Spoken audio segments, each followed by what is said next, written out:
Hi, this is Luka Doncic, Hi, I'm Kyrie Irving. and you're listening to the MAVS Step Back Podcast. Doncic has the ball, down by 2. There's the switch. Gobert's out there. Doncic maneuvers for the lead. Got it! What a shot! Dallas has taken the lead. Kleber inbound. Kleber looking in for Irving. Irving for the win! A southpaw finish from Kyrie Irving! Just absurd!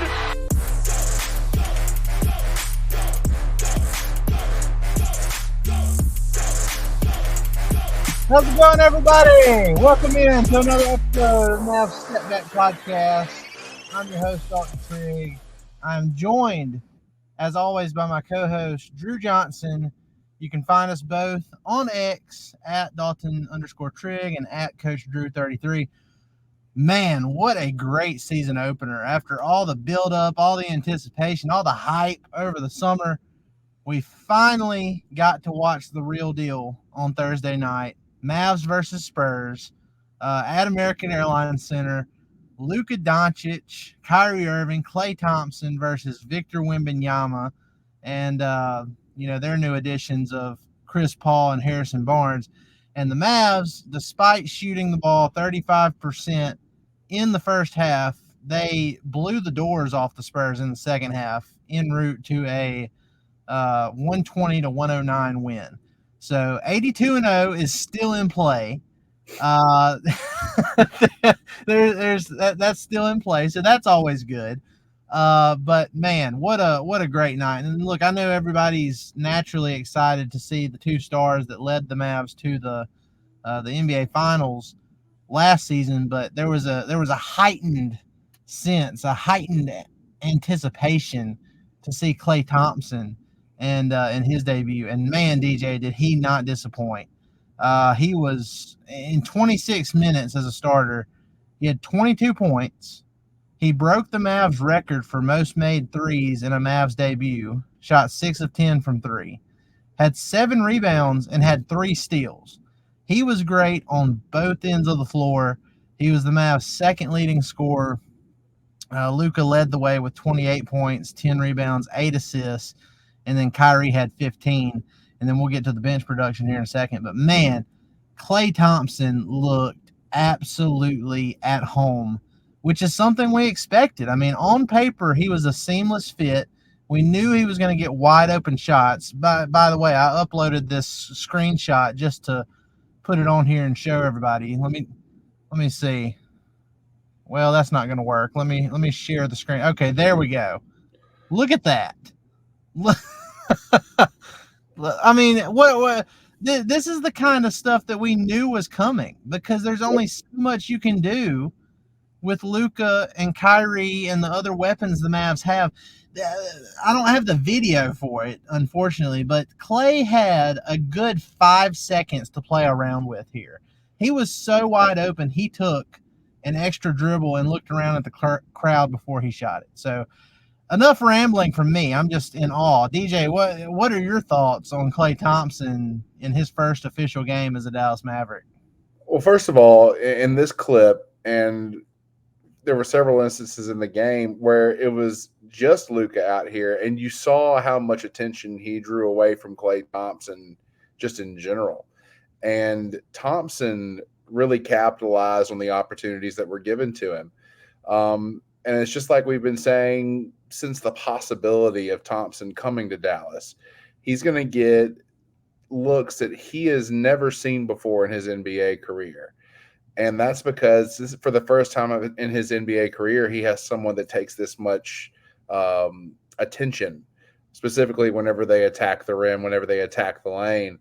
And you just see the gravity of Luka getting to the lane, and it's a shooter's dream, specifically one of the greatest shooters of all time's dream, for sure. And so, I want to say that I'm shocked by this. I'm really not. What's really interesting is if we look at the score and everything, that's not even us at max capacity. In fact, I wouldn't even say that we were at 75% of what we could be right now. I agree. I mean, we just, yeah, Luka had a near triple double, but not all the cogs are turning yet. The whole machine is not, all one functioning entity yet.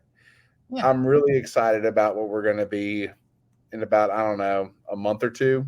Then we'll really see what this team's capable of. Yeah, I mean, look, Luka was 9 of 25 from the field. So I mean, you have to take into consideration he didn't play any in the preseason. So this is him knocking. Normally players use the preseason to knock off rust. He didn't do that. So, this was his knock off the rust game. I'm sure he might have another 1 or 2 games like that before he really gets going, efficiency wise. But I mean, this is what Luka does. Whether he's efficient or not, he's going to be putting up numbers and he's going to help you win. And the Mavs shot 41% from the field overall. Now they hit 19 threes, so they were 43% from three, but they shot 41% from the field. San Antonio shot 45% from the field, and the Mavs still won by double digits. And really, the final score doesn't, do it justice for how bad the Mavs beat the Spurs in the second half, and especially in the fourth quarter. They blew the doors off of them. They were up by 21 at one point, and then, kids started taking some guys. Klay was out for the rest of the game. Kyrie was out for the rest of the game. Luka started getting cute and just throwing up some stuff in the fourth quarter. So, the Spurs made a little bit of a run there at the end to cut into the deficit, but this was, in my mind, a blowout win on opening night, despite them not playing very good in the first half. So overall, very happy. It's always good to start your season off with a big win. The Victor Wembanyama hype, we have bought into it. The guy is amazing. But I will say this, I think the Mavs have a collection of players who will always give him problems. Yeah, we bothered him a lot. You know who actually bothered him a ton was Klay Thompson. Yeah. Klay Thompson took the ball away from him 2 or 3 times. I mean, how many steals did Thompson have on the night? He had 3 total, and one of those steals on Wembanyama is the promo image I put for my recap tonight. So. Yeah, exactly. So, I didn't expect Klay Thompson to be one of the guys who stepped up to the Victor Wembanyama challenge, but I was pleasantly surprised. But no, I thought that Lively did a pretty good job on him. There were times where I thought Gafford did a pretty good job on him. I mean, a guy like Wembanyama, you're just trying to slow him down, and I think we did a pretty effective job of that. But honestly, if we're able to shoot the ball, like not just Klay Thompson, but as a team, the way that we're supposed to, you could see some games where we pop off for like 140 points. Easy. That's what I'm saying, man. We talked about this in some previous pods, but Kyrie Irving and Luka didn't shoot very good from 3. There's going to be a few nights where all 3 of them are popping off at the same time, and those are the games where it's going to be like, oh my God. Well, there's going to be nights where it's more than just, and I know Luka made some towards the end, like he got better as the game went on, and there's something to be said about that. He got his legs back under him, so there's something to be said for that. But in reality, we only had 2 people that were shooting decently from beyond the arc, and that was Klay and Luka. And Luka again is debatable. If we just have some of those other guys down the bench make some threes, like Najee Marshall, Quentin Grimes. I mean, I thought they played well tonight. Don't get me wrong, but they weren't shooting the ball particularly well today. Right. I thought they did some good things in terms of off-ball movement. Najee Marshall had that really nice feed off of Derek Lively from the high post. Oh my God! How about D-Live in a career high 6 assists? Oh, it's someone made the comment of it being prime Draymond numbers. Oh, and my thought about that is, Draymond at 7'1" who can block shots and run the floor and is a lob threat, but and doesn't kick people in the nuts. Yeah, that helps too. But Yeah, it'll be interesting to see what we look like when everything is firing at max capacity. That's what I'll say. We could lead the league in scoring, honestly. It's very exciting. Going back to Wemby, though, his night, he played 28 minutes because Pop finally pulled the plug, late or in the fourth quarter. I think it was like halfway through the fourth quarter. I don't know. But anyway, Wemby played 28 minutes. He ended up with 17 points, but only shot 5 of 18 from the floor and 1 of 8 from 3. And surprisingly, he only had 1 block, which – that's really surprising considering that I feel like, the Mavs missed a lot of bunnies, especially in the first half. But yeah, he in the 28 minutes, he was a -20, had 4 turnovers, shot horribly. So look, we're starting to have a bigger sample size here of the Mavs being able to do this to Wembanyama. I mean, this is the sample size is growing. And I feel like Derek Lively has, I don't know if it's just a mental advantage or what, but I think in the back of Lively's mind, he sees Wembanyama, who went first in that draft, and he's thinking like, well, I mean, he's not that much better than me. He's not better than me. So, I look at Wembanyama's numbers, and then I look at, what Lively did in the same amount of minutes off the bench, 15 points, 11 rebounds, 6 assists, a steal, and shot 6 of 8 in the same time span as Wemby. I mean, I'd say Lively got the better of him again in another head-to-head. So just really fun stuff tonight overall. There's all those little subplots that we get into. I do want to mention some of these bench guys, that deserve a shout-out. Jaden Hardy, he is kind of trying to shut people up, especially us, because especially me. We've talked about how he needs to develop as a ball handler and how he hasn't shown much of it yet. He only had 2 assists in this game, but he had several nice passes. Some of them didn't convert into baskets, but he had some really nice passes. One of them was a no-looker to Lively underneath the basket between 2 defenders, and Lively finished with the dunk. But Hardy, in 20 minutes off the bench, had 11 points, shot 3 of 5 from 3, hit both of his free throws, and had those 2 assists. And he also had a block on the night too. So, that's the kind of stuff that Hardy can do consistently. From game to game, Tim Hardaway Jr.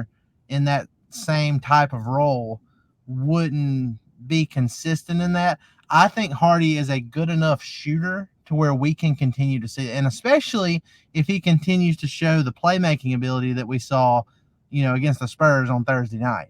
If he can continue to do that too and open up his game a little bit more, oh man, we might be in store for a gigantic 3rd-year leap for Hardy. It'll be interesting to watch. I'm going to hold my tongue on the consistency part right now. I want to see what he does over the next few games. Because that's one area where he does need to take another step if he wants to become 6th man of the year, is consistently performing off the bench. But I will give him his due. He made some big time shots today. He made some big time plays that, like you said, didn't actually convert into assists, but they were still big time plays, really nice passes. He was under control tonight. He didn't try to do too much with the basketball. There was one instance where I think he had a turnover where he was trying to do a little bit too much, got a little bit too deep. But again, we got to remember how old this kid is. So, what I'm looking for with Hardy is consistent development. And as long as that's taking place, then he's getting better. Do I think that he will be the first person off the bench for the Dallas Mavericks? Ultimately, no, but that's not really a knock to him so much as it is, really emphasizing the depth of our team. I think that Hardy would start for several NBA teams. It just so happens that he has to be playing for the Dallas Mavericks. This is and I mean this as no disrespect to the player I'm about to mention, but I feel like you could take Jaden Hardy and replace him with Cam Thomas on the Brooklyn Nets, and Jaden Hardy would have no problem scoring 20-plus points a game like Cam Thomas does in Brooklyn. Because, that the team isn't good. No. And Cam Thomas gets, a lot of volume. And like Hardy, he's not the greatest ball handler. He's out there getting buckets. And I feel like if you put Hardy in a situation like that where his usage rate is increased, yep, I think he would have no problem scoring 20-plus points a game. So I kind of look at that as his comparison. And, he made the comment the other day that obviously the big goal is to win a championship. But on a personal level, he said he would like to win Sixth Man of the Year award. Mm-hmm. Well, I mean, I could definitely see that happening if he gets enough minutes. We'll have to see, like you said. I think he can do it. You're going to wait and see how it plays out. But, if he can consistently get 20, 25 minutes per game off the bench, I think he has a shot to do it. Well, his performances have to warrant that type of that type of minutes responsibility, and that's going to be the big thing, is just establishing consistency on a night-to-night basis and making the most of your opportunities when you do come off the bench. He has to make it very difficult for Kidd to take him off the floor. That needs to be his goal every single night, because he's going to get his opportunities. It's just a matter of staying out there and doing what he has to do to stay out there. Yeah. Well, look, we still got a few things to talk about here. We need to pay some bills, though. So hang around, and we're going to tell you about PrizePicks. We'll be right back. What's up, y'all? We're taking a quick break to tell you about PrizePicks. PrizePicks is America's #1 daily fantasy sports app with over 5 million active members. PrizePicks is the easiest and most exciting way to play daily fantasy sports. Unlike other apps, on PrizePicks, it's just you against the numbers. All you do is pick more or less on 2 to 6 player stat projections and watch the winnings roll in. You can now win up to 100 times your money on PrizePicks with as little as 4 correct picks. Want to play PrizePicks alongside Drewski, Joe Budden, and MMA champ Sugar Sean O'Malley? You can now find community plays under the promos tab of the app to view entries from some of the biggest names in the PrizePicks community each week. Download the PrizePicks app today and use code STEPBACK to get $50 instantly when you play $5. That's code STEPBACK on PrizePicks to get $50 instantly when you play $5. You don't even need to win to receive the $50 bonus. It's guaranteed. PrizePicks, run your game. All right, so we're not going to spend a ton of time talking about Maxi Kleber, but I did want to give him a brief shout out because he hit the only 3 of the night that he shot, and he was a plus 18 in his 15 minutes off the bench, and that was because that block, though. That block, that is something we haven't seen from Maxi Kleber in a long time. And look, he was nowhere. This was in the, I believe it was in the third quarter, maybe. It was either in the third or the fourth quarter. Yeah, it was in the third quarter. But a Spurs player who I'm not sure of his name, because they have a lot of guys on that team that I feel like that about. You just don't know who they are. Anyway, but, he was going up for a dunk, and Kleber was nowhere in the frame at first. And he came across the court, entered the paint, and pinned that ball.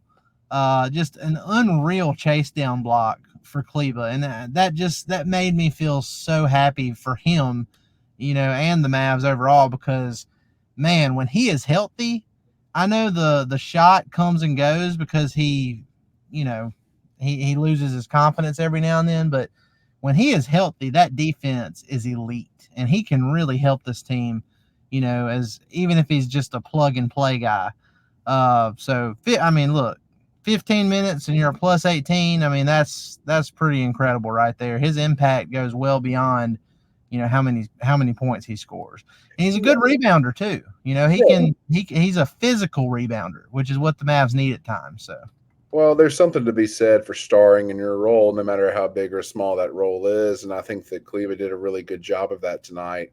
Honestly, whenever he came over and blocked that shot, I thought that was Derek Lively for a second. It was Maxi. Whenever I saw number 42, I was like, what the hell is that? But, Yeah, no, I think he was. Oh, damn, they cut off Lively's hair. Yeah, I think he relocated. I didn't go back and look at the replay. I need to, but I'm pretty sure that guy was all the way at the opposite. Like, so the block happened at the left block, right? If you're like looking at the goal, right. The block happened at the left block. I'm pretty sure that Maxi came over from the right elbow, which is just an insane amount of ground to cover, especially for Maxi.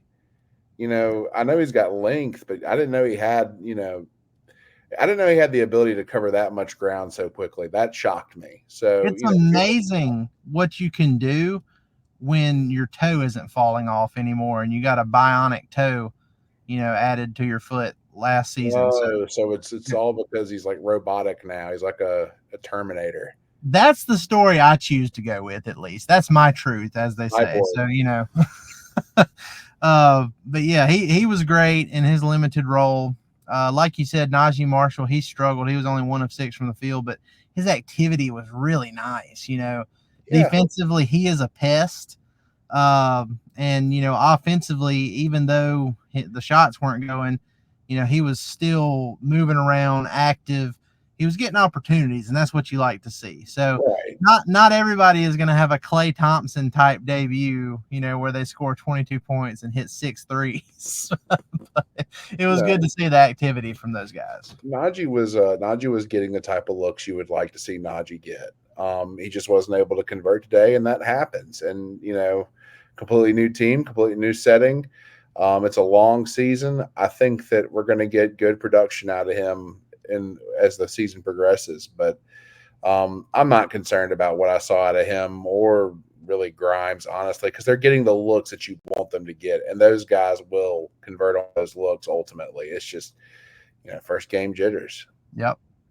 And looking ahead a little bit now to Saturday's game, if Luka showed a little bit of rust, he didn't shoot the ball well. He did get hot there, in the second half, but if you want Luka to have a really good breakout game early, it seems like having the second game of the season be in Phoenix is a good thing for him, because that's the Mavs' next game. Saturday night in Phoenix. It's a late start, but at least it's the weekend, 9 p.m.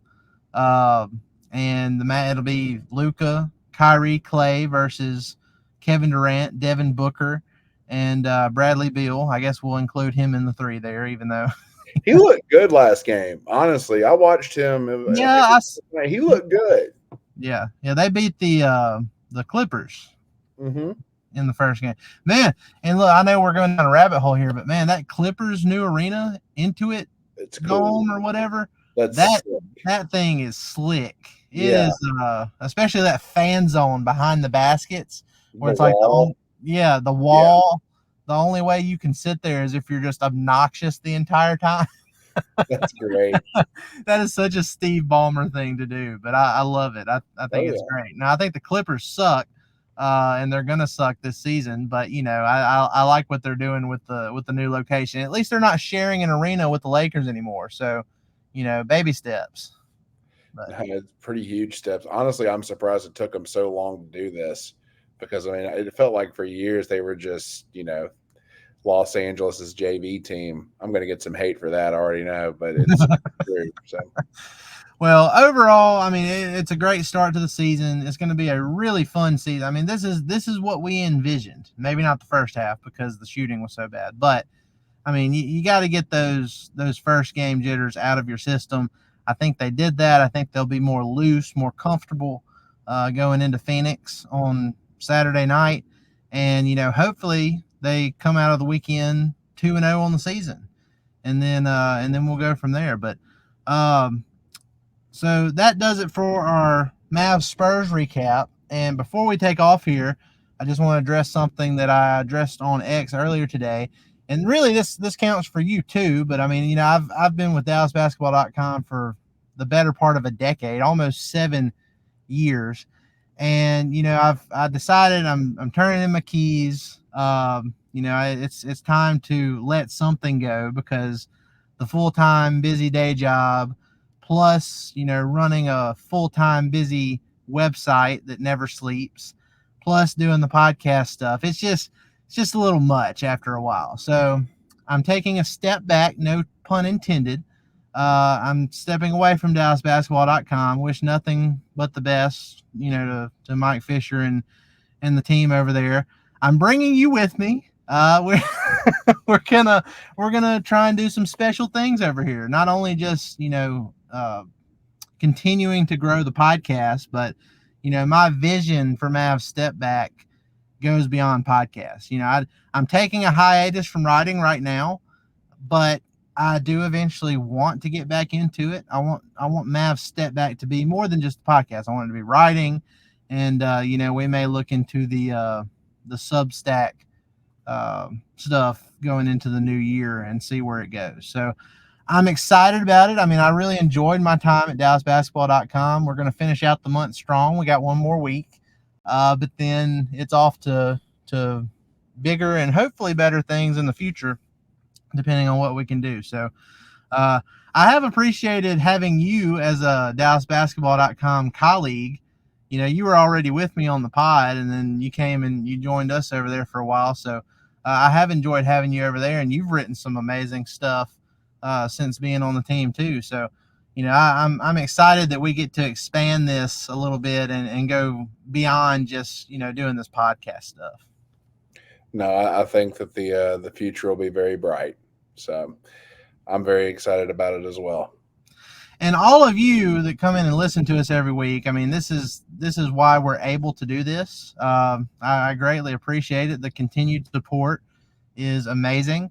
And, I'm going to do my best to continue to bring y'all the best Mavs content I possibly can. I know Drew's going to do the same. We're going to try and mix it up a little bit. He's more of the deep game analyst type, that's the kind of stuff he does. And then, I'm sure I'll get back into my crazy trade season stuff, all the speculations of different things that can happen and free agency and all that. So I'm excited about it. So I appreciate all of you who have been with us on this ride so far. And, I think it's going to be even better going forward. So thank you to all of you. Be sure to go like, rate, and subscribe on all your favorite podcast platforms. Hit that subscribe button on YouTube if you haven't already. Leave comments on there. We love all that. If you want a chance to win future giveaways, go leave us a review on Apple Podcasts and put your social media at. We just gave away 2 T-shirts this past Saturday, I believe it was, of the Dallas Dunks / New Lob City, which, we saw a little bit of tonight with Derek Lively especially. He's still throwing them down ferociously. So be sure to go do that. Leave us a review on Apple Podcasts. Enters you for a chance to win future giveaways. It was T-shirts this last time. At some point in the future, we're going to be giving away some tickets again. So be sure to go throw your name into the hat there. And then Spotify, all these other places that you go and listen. It doesn't have to be Apple Podcasts, but if you have a friend that isn't even a Mavs fan and they have an iPhone, tell them to go leave a review for you and put your social media at. If you don't have access to it and you like the pod and you want to leave a good review, find a way to do it. And we appreciate that. So, guys, y'all have a great rest of your night. Have a great rest of your week. And we will see you. Since it's Saturday, we'll probably just stay up late Saturday night and recap the Mavs-Suns game as well. So, thanks, guys. Y'all have a good one. We'll see you next time. Thanks, y'all.